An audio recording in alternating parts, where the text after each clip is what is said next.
strength and conditioning coach, and I'm going to be talking to you guys today about overanalyzing keto and overthinking things. So just a little overview about what I'm going to talk about today. So I'm going to go into kind of my journey, where I started with keto, how I got involved with it, and what I've learned kind of over the last few years. And then I'm going to go into the topic we're going to discuss today, which is analysis paralysis, and give you a little bit of feedback and just some tips for kind of pushing past it and overcoming it. So these are going to be a few pictures of me and just my journey since 2014. So I was introduced to keto in 2014. I was pursuing my master's degree in nutrition and exercise physiology from James Madison University. And for our master's degree, it was a 2-year program. We had to go through a thesis study. So we had to pick a subject that was related to both nutrition and exercise, and basically carry out a study looking at nutritional intervention in an exercise population. And many of my classmates were doing like observational studies and survey studies, and I knew that wasn't something that would interest me for 2 years. I knew I wanted to do something that was a little bit more exciting and challenging. So at that point, I had just joined a CrossFit gym, and I was, just getting into CrossFit. I was loving the environment there, and so I knew that I wanted that to be my population, because my exercise population, because it was sort of new. People didn't really know what CrossFit was. There wasn't that much research on it. So I knew that was going to be my exercise population for the study, and so I had to pick a nutritional intervention. And so I went looking, digging through the literature. At that point, I was pretty paleo. That was kind of my eating style, and I knew that I had already kind of researched paleo. I was, knew a lot about it, and I knew that I would, that would stick my interest the next 2 years. And so I came across the ketogenic diet. I don't remember exactly where I came across it, but it was in a research study, and I had heard of the Atkins diet. I'd heard of ketoacidosis, but I never really heard of the ketogenic diet. So I dug a little deeper into the research, and I wanted to learn more about it. So I ended up going on Google and Amazon. I was just looking for a book to read that was related to keto. So I found Jimmy Moore's book, Keto Clarity. Ordered it on Amazon Prime, got it in a day, and I read the book from front to back within probably 48 hours. And this is actually a picture. I took a picture of the book, and I remember myself taking a picture of the book right after I finished reading it, because I was sending it to people, and I was like, oh my god, this is so cool. So I actually went back in my phone, and I found, I have thousands of pictures in my phone, and I went back, and this is the picture I took right when I finished reading the book in my grad school dorm thing. So I read the book, and I got super intrigued by everything in it, and I knew that this is what I wanted to study for the next 2 years. This was back in 2015. So I went, read it, and I did some more research, and then I kind of embarked on it myself. So the next picture is kind of showing you when I first started. This is actually, they're kind of bad pictures, but this is my first keto meal prep ever. And that was my first urine reading ever. I took a picture of it, and so I thought that would be fun to share. But I made, a lot of mistakes myself. At this point, there wasn't really that much out there on keto. It was not popular at all. I definitely, had no idea about electrolytes. I was lowering my calories too much for my activity level.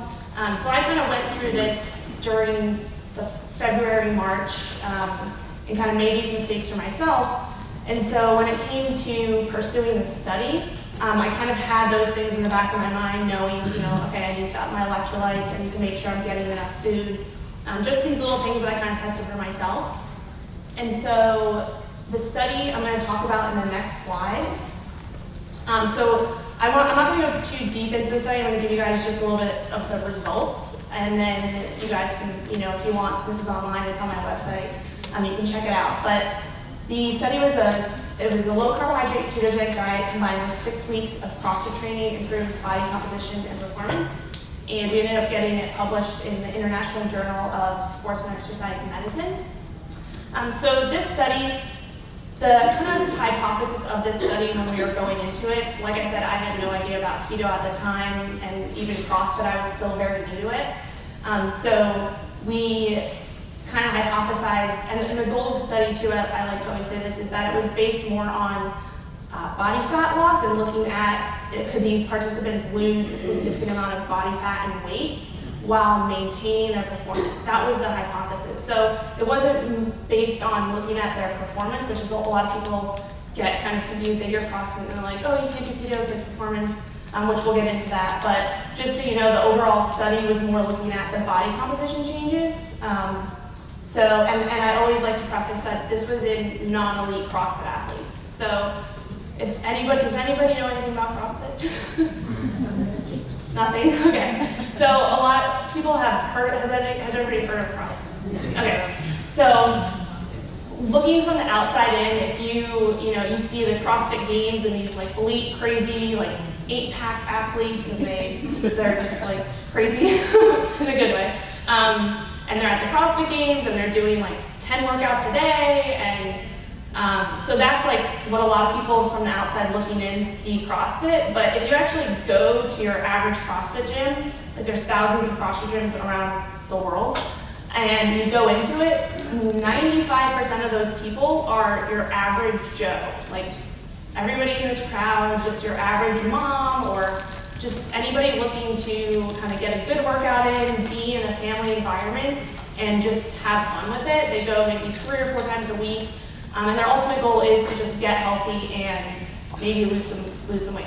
A lot of people go to the gym for that as one of the goals. So I always like to preface that these are non-elite CrossFit athletes, which is 95% of the population in your average CrossFit gym right now. So that was the study, and I'll just give you a little breakdown. It was a 6-week study, and we had 32 participants, and we divided them randomly into 2 groups. So one group was following their standard diet, which was just the standard American diet, and the other group was following a low carbohydrate ketogenic diet. And so over those 6 weeks, before the study started, we did pre-test measurements. So we looked at their body composition using a DEXA scan, their weight, all of that. And then we also did a performance test. So we did a benchmark CrossFit workout for time, just to have that pre-test measurement. And then throughout the 6 weeks, we measured their ketones, we measured their food, what they were intaking, and I'll talk a little bit more about that later on. And then at the end of the study, we did the same exact testing that we did at the beginning of the study to see what the differences were. And so this chart kind of breaks down the results of the body composition changes. So I'm going to kind of put this up here too. So if you see the blue, the red is the control group, CON stands for control, and then blue is LCKD, which just stands for low carb ketogenic diet group. So over this 6-week period, at the end of the 6 weeks, the keto group was able to lose a significant amount of body weight, body fat, fat mass, while maintaining their lean body mass. So lean body mass is basically everything else in your body that is not fat. So a lot of people hear lean body mass and they just think muscle, but it also encompasses your organs, your bones, all of that. So over those 6 weeks, you can see by the picture the drop in significance, and all of these were statistically significant drops. And then you can see with the lean body mass, the low carb group lost a little bit, but it wasn't significant at all. And then also, just to say this was the average percent change. So not everybody lost 2.5% body fat, not everybody lost almost 8 pounds. That was kind of the average over the group, but it was still significant, as you can see. So the study was super successful. Like I said, we got it published. And going into the study again, I had no idea what to expect because I was so new to all of this. And even my advisor, everybody was just like we had to run the results again and do all the analysis again because my advisor was like, wait, what's going on? So yeah, these are legit results. So after I graduated, I ended up presenting the research at the National Strength and Conditioning Association conference. Sorry, this picture's a little dark. But at this conference, I presented it, and I actually met Ryan Lowry. He was the only person who actually asked a question after my presentation. Everybody else was just sitting there. So we talked afterwards, and I became really close with him. And I actually ended up moving back to Florida. I was in Virginia for grad school, so I moved back to Florida because I went to undergrad at the University of Miami. So I moved back there, and I connected with Ryan. He was in Tampa doing a lot of research with keto in that space. And again, this was in 2016. So moved back to West Palm Beach, and at that point, I wasn't really sure what I wanted to do with my career. So I started looking for jobs, and I came across a job with a supplement company, and I ended up working for Ultimate Nutrition. I was their nutrition scientist, and I was formulating different supplements and doing research and kind of learning all about that. And at this point, I had kind of gotten a little bit away from keto, and then something sparked me again. I think it was something, I went up and visited Ryan, and I saw the research he was doing, and I was just like, kind of lit a fire inside me. And so I decided to go, straight back to keto. And I was doing this, and I started posting pictures on my Instagram and of my food and all of that. And my friend was like, you should just start your own food Instagram. So I ended up doing that, and this is actually my first post on my Killin Keto Instagram. And it's me making bulletproof coffee. I think a lot of people start that way, or at that time coming into keto, be like, oh, bulletproof coffee, I should do that. So this was my first post on Instagram, and I started, getting some followers, and I started posting more and more. And then I actually joined a CrossFit gym when I was in Florida, and they knew I was doing keto pretty strictly, and this is when it started to gain some popularity. And so the owner of the gym said, why don't you put on a presentation and just tell people, explain what keto is, talk about your study. So that's what I did, and we actually called it, I don't know if any of you seen these shirts around, but Keto and Tito's. So we figured, the only way to get some athletes and some regular people out, like CrossFit athletes out on a Friday night to listen to a nutrition seminar was to offer them free alcohol. So we came up with the name Keto and Tito's, and we made a fun night out of it, and I just presented on my results and told them what I was doing. And so we created these shirts, and I started handing them out to some of my friends. Probably recognize some of these people. But at that seminar, after I finished presenting, everybody was like, okay, how can I start? What do I do? So we started talking, and we're like, let's put on a challenge. So we put on this 21-day challenge, and it was the best way to kind of introduce people to this, because we were with a bunch of people who were doing CrossFit, and they were active, and the best way was to challenge them and get involved. So I put on a 21-day keto challenge for my gym, and I actually had some other people involved. I had people, my family started getting involved. I had my cousins from across the country, and we created this Facebook group and just started, it was like a virtual Facebook group, and started talking in it, and people were getting really, really good results just after the 3 weeks. So it was a really good success, and I kind of turned that into my own business. I ended up leaving the job at Ultimate Nutrition and just moving to San Diego and kind of pursuing my own business, which is called Killin Keto, which was my Instagram name that turned into a business. And then the 21-day challenge actually turned into a book. So I wrote that book, came out in September, and so I've been doing some online consulting and all of that. So that's kind of just my background, which I told you all that because it'll make sense when I get into the second part of the presentation. But yeah, so moved to San Diego, and this is kind of where I'm at now. And so just thinking back over the years, there's a lot of kind of, not noise, but I don't like to call it noise, but there's a lot of different concepts within the keto space that a lot of us kind of get tripped up on as we are getting deeper into it, and listening to what different people say, different opinions, all the science coming out.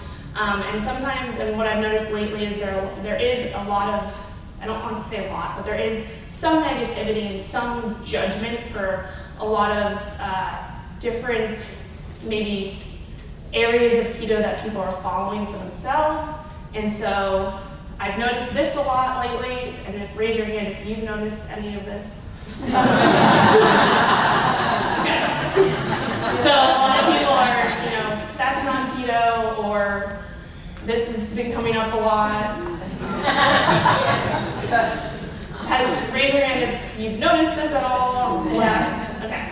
So this is kind of what I've seen over the, especially recently.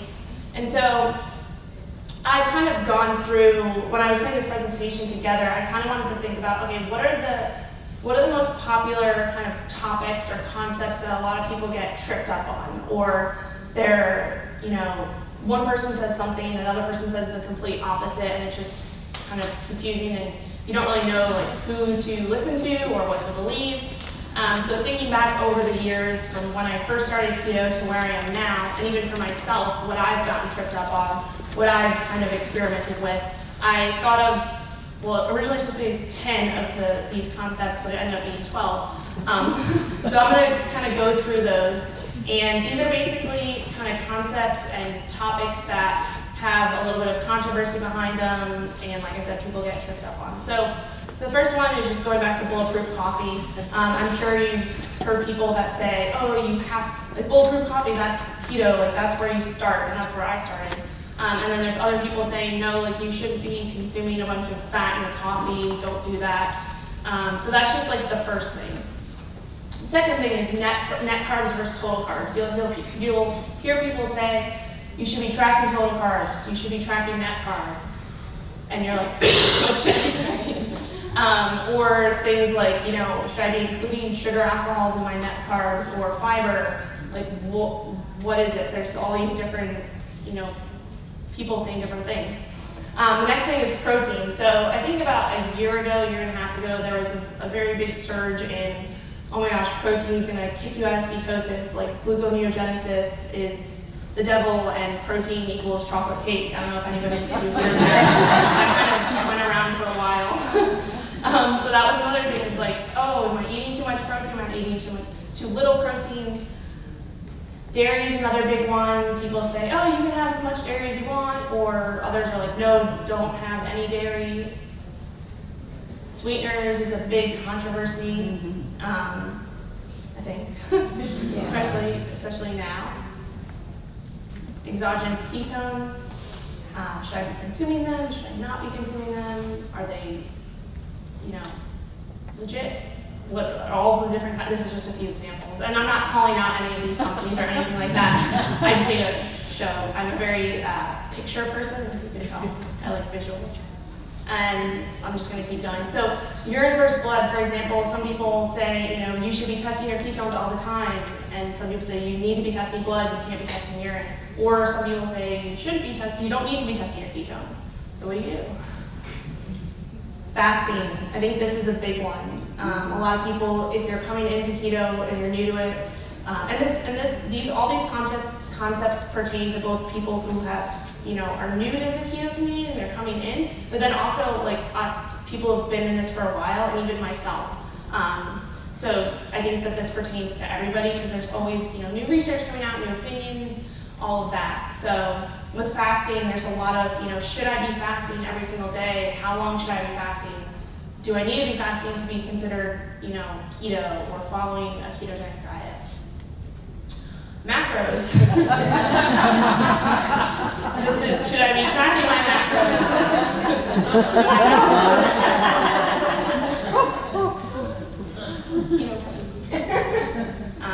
The next thing is carnivore. So this has been very popular lately. Should I be, I've been keto for so long, should I be carnivore? Or I'm just coming into keto, should I go straight to carnivore?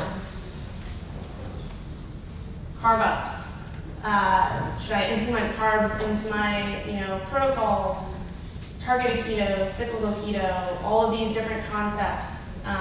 It's something that a lot of people get tripped up on, and it can get very overwhelming with all of these things. And the last thing is, recently, I'm sure a lot of you have seen this, there's been this clean keto versus lazy keto versus dirty keto, which, I don't know. But yeah. It's confusing. So all of these concepts kind of especially for myself, over the years, I've hit many times this concept called analysis paralysis, which I'm going to show you a little clip here, which really helped me understand it a little bit. Does anybody watch The Big Bang Theory? Yes. Okay. So hopefully. Afraid of this. What? These instructions are a pictographic representation of the least imaginative way to assemble these components. This right here is why Sweden has no space program. Well, it looks pretty good in the store. It is an inefficient design. For example, Penny has a flat screen TV, which means all the space behind it is wasted. We could put a stereo back there. And control it out. Run an infrared repeater, photocell here, emitter here, easy peasy. Good point. How you gonna cool it? Hey guys, I got this. Now, hang on, Kevin. How about fans here and here? Also inefficient and might be How loud. about liquid cooling? Maybe a little burning pump. Run some orange PVC. Guys, this is actually really simple. Hold on, honey. Men at work. Comes down here. Maybe a little corrugated sheet metal as a radiator here. Oh, really? Show me where we put a drip tray, a sluice, and an overflow reservoir. And if water's involved, we're gonna have to ground the crap out of the thing. Guys, it's hot in here. I think I'll just take off all my clothes.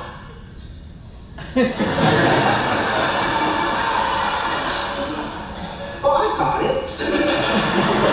What about if you replace panels A, B, and F and crossbar H with aircraft-grade aluminum? Oh, right, then the entire thing will be heat sink. Perfect. Minor wine change. Shall we go down to the junkyard and pick up about 6 square meters of scrap aluminum, Raj, and I'll run down to my lab and get the acetylene. Meet back here in an hour? Done. Got it.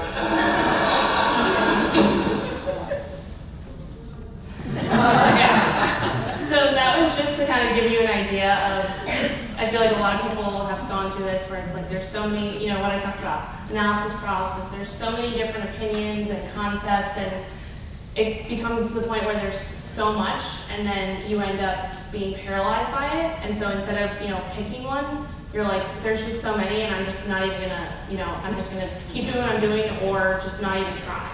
And so I think that's a huge issue that's for new people who are coming into this space, is they can just Google something or go on social media and see all of these different opinions, and not that any of the opinions are wrong, or anything's wrong, it's just there's so much and you become paralyzed by all of it. So this is just another way of kind of looking at it. This is the paradox of choice. They kind of go hand in hand. So you can see on the y-axis is happiness, and on the x-axis is choices. So it's good to have some choices, but when you hit a point where there's just so many, and it causes you to just get stressed out, you're not really sure which direction to turn, and you literally get paralyzed by it. And I think the main issue or what I see this coming from is mostly social media and all of the information that we have nowadays. So like when I first got into keto, it was not big at all. Like, there was nothing really on social media. There's nobody out there yet, really.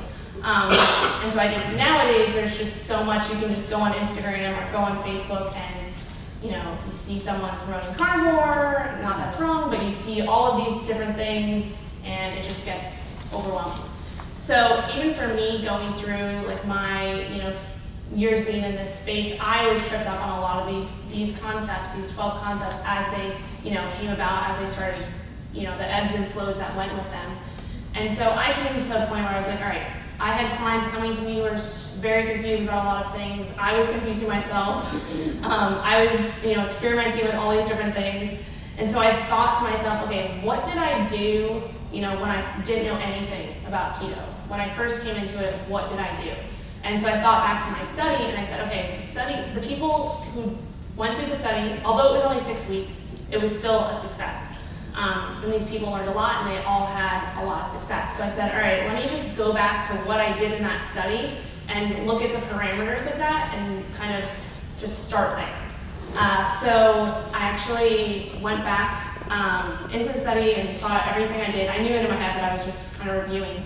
But just so I can show you guys, I actually found the slide that I presented to my thesis board before I even started the study, and it was just a slide talking about the diet protocol that I was going to give the participants who were in the keto group.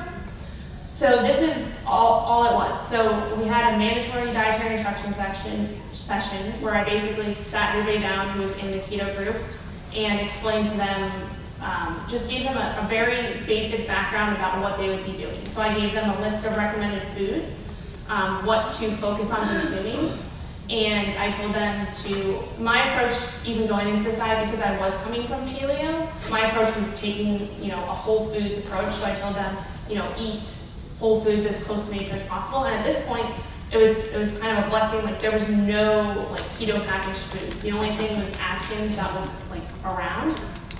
So a lot of people, and I said this, focus on consuming whole, meats and veggies and healthy fats.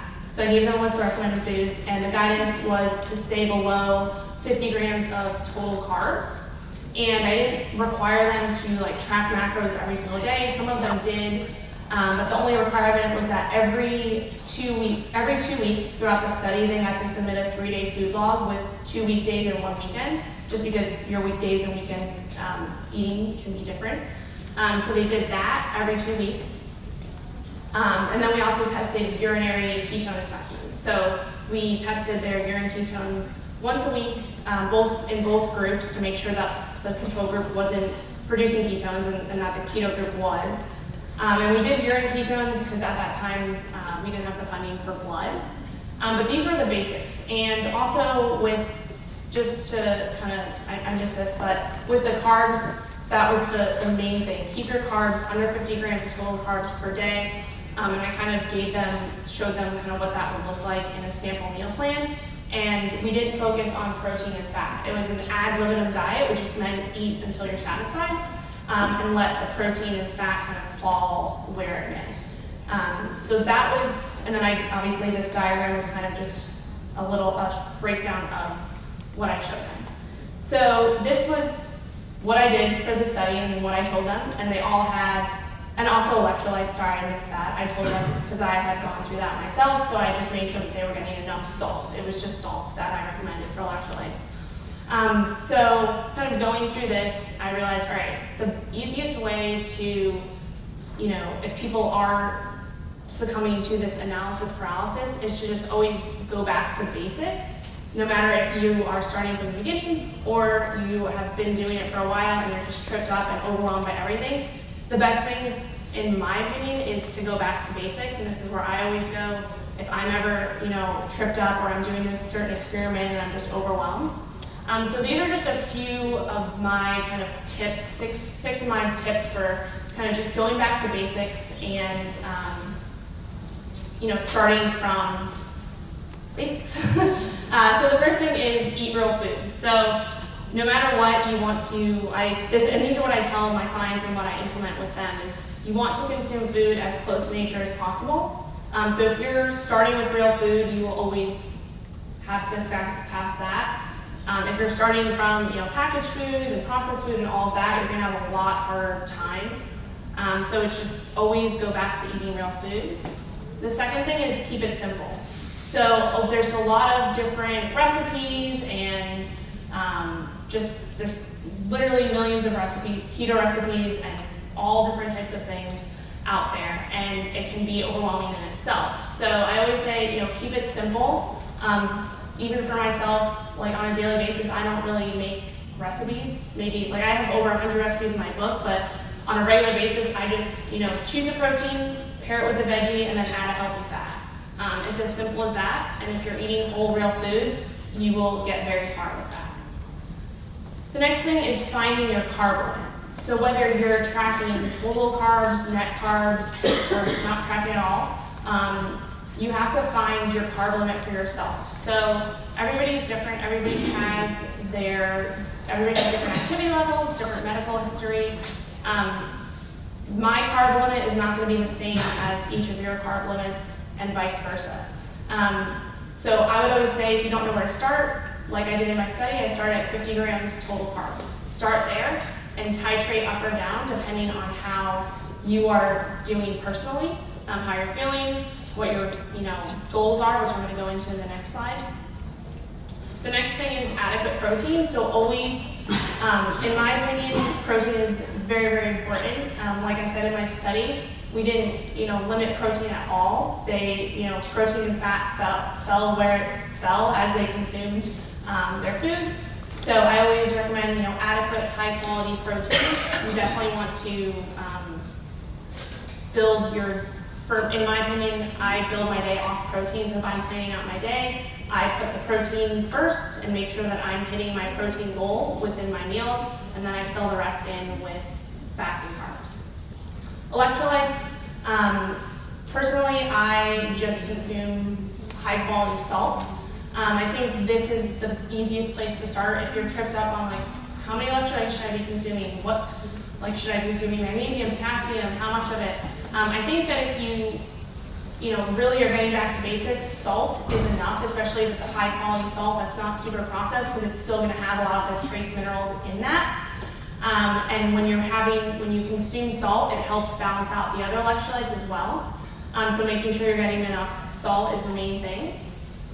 And then the last kind of tip is consistency over perfection. So I say this all the time, and I tell myself this all the time, that consistency trumps perfection every single time. None of us are gonna be perfect all the time. If that's not reality, that's not real life. The main thing is being consistent and trusting the process and realizing that it takes time to see changes. I'm gonna say a quote that my friend Ryan said again. He said, your body isn't Amazon Prime, it's not going to show up in 2 days. I love that quote. But it's so true. I thought, I was like, wow, that is very, very true. So yeah, and then the kind of second part of that is another quote I like. The master has failed more times than the beginner has even tried. Mm-hmm. So I'm not saying I'm a master at all. I'm learning every day, just like the rest of us. But I've failed many times. I've gone through these kind of concepts and tried all of these things for myself, and I've failed many times, but I've learned from every single thing.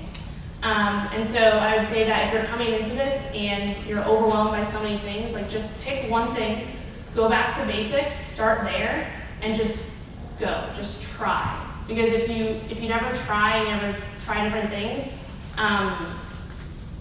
you're not gonna grow and learn from them. But in that as well, you have to kind of figure out where to start. So the last kind of part of this lecture is I'm going to talk about, if you've done all these things and you are trying to try out one of those other concepts, maybe you want to try carnivore or something like that, I want you to ask yourself these questions before you even embark on that. So the first thing is, what are my goals? So if you're ever going into, if you want to try something new, or, you're going into a new nutrition protocol or exercise protocol, you have to know what your goal is. And I would say that it's very important to pick one specific goal at a time, just because that in itself, if you have all these different goals, they can become paralyzing in themselves. So you want to pick one goal to focus on, and at that specific time, and you want it to be specific and realistic. Because if you don't have a goal to work toward, it's a lot harder to kind of get your mindset right and get everything else in order to really, reach that goal. So the first thing is ask yourself what your goals are, write them down, pick one to focus on, because that is gonna, change what you're doing. So for example, if your goal is, fat loss or weight loss, maybe you need to start tracking macros for a little while to see how much you're consuming. Maybe you shouldn't be putting a ton of butter and fat in your coffee, depending on what your protocol is. If your goal is performance, maybe you can try out, a targeted keto diet or a cyclical keto diet and incorporate some carbs in.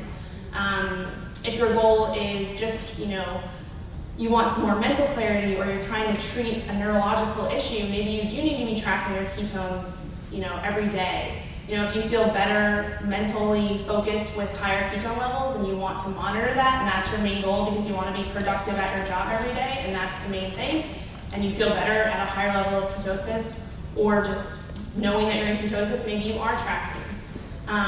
The last one is, if you are trying to treat an autoimmune disease, or you're just trying to kind of heal your gut and, give your gut a rest from all the stuff that you're consuming, maybe you want to try carnivore, So there's all of those different 12 concepts. I want you to go into those with a specific goal in mind so that you can,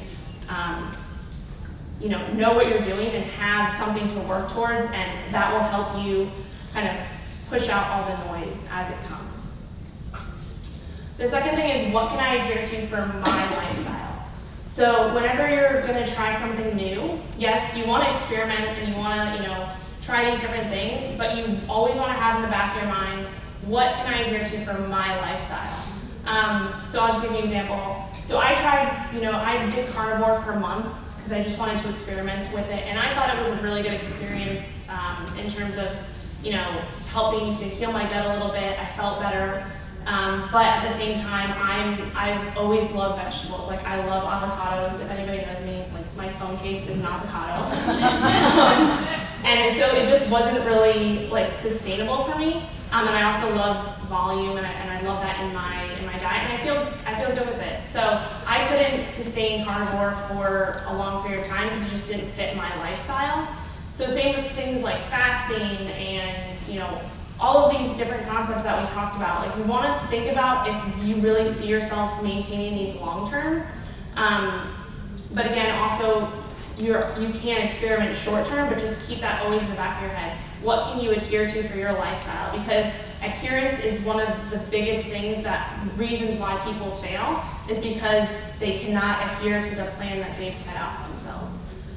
So just always be thinking of that. And the next thing is, do I have a plan? So a lot of people go into changing their nutrition or changing their exercise protocols, but they don't really have a specific plan in place. So I want you to think about that going into this. You want to have a short-term plan and also a long-term plan. And so underneath that as well, you want to be tracking your metrics. So this doesn't mean just tracking your ketone levels. It means tracking how you're feeling when you're making these changes. So are you sleeping better? Are you performing better? Are you tracking your body composition, not just with a scale? Are you taking measurements and pictures? All of these things are very important so that you can actually implement changes along the way that are legitimate and that help you reach your goal faster. If you're not tracking these things, you're going to be just kind of going in blind and making all of these changes and not knowing what's working and what's not working. So you always want to track your metrics, and you want to invest in yourself. So having a plan, adhering to these things, knowing your goals. A lot of people, and this is for me as well, I invested in my own nutrition coach and business coach recently in the last year, and it's been a humongous game changer for me. At first, I said to myself, I'm a nutritionist myself, like, I know what I should be doing. I don't need to hire someone to, tell me these things. And I came to like an epiphany, and I was just like, well, if I really have a goal that I'm particular about, and I really am serious about reaching that, like, I'm gonna invest in myself, and I'm gonna, hire someone to keep me accountable and to bounce ideas off of. And if you think about it, like, the most elite athletes in the world, the most amazing business people in the world, they all have their own coaches and they all have their own mentors. So there's nothing wrong with investing in yourself and seeking help, because I promise you it makes the biggest difference in the world. And the last thing is looking at everything else. So besides your nutrition and your exercise, your nutrition, you want to look at all of these other things, because all of these things, your mindset, your sleep, your stress levels, your activity levels, your recovery, they all play into reaching your goal and ultimately finding success, because everything is connected. I do believe nutrition is the most important part of it. So what you're putting in your body is probably the main component, but it all lines up with all of these things. So these are things that you want to be tracking in your metrics so that you can make changes to get you closer to your goal. And they all matter. So I don't make the rules. Nobody presenting here makes the rules. We're all still learning. This keto is still very new. This research world is still very new. We don't know the answers. So I don't make the rules. You guys make the rules for yourself. Everybody is their own individual, and you just need to know that and follow kind of these concepts, and hopefully they will help you to get closer to whatever your goal is. And I just want to end on one thing. So being here at KetoCon and just over the years, I've really, I keep coming back because this community is just so amazing. Everybody is here. Every single person in these pictures are here to make a difference and to just help people. And although we all have our own kind of way of doing things, we all have our own opinions and our own research and all of that, we are all still here to make a bigger difference in the entire world and to get people healthy and help people. And that is the reason why I love this community so much. And this is just a quote that when I hear this quote or see it, it reminds me of this community. If you want to go fast, go alone. If you want to go far, go together. So I think that just encompasses all of what we are trying to do here. All the presenters, everybody here, is that we're just trying to, get people healthier. We all have kind of our own concepts and our own businesses and all of that, but we're trying to overall just help people. So, yeah, thank you guys for listening.